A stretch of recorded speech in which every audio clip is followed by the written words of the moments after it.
Nakabalik na sa Orion Bataan ang BRP Datu Pagbuwaya na binangga at binomba ng tubig ng China sa Scarborough Shoal nitong Miyerkules. Makikita sa barko ang pinsalang tinamo nito mula sa pagkakabangga sa mas malaking barko ng China. Nagka-UP-UP ang railings nito.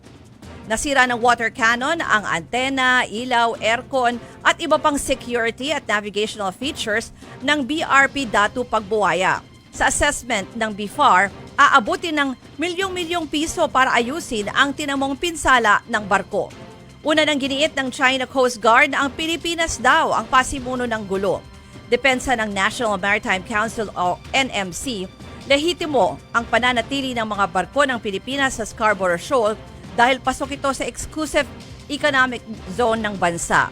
Nagsabi na rin ang Department of Foreign Affairs na nakatakda itong mag-file ng diplomatic protest kaugnay ng insidente.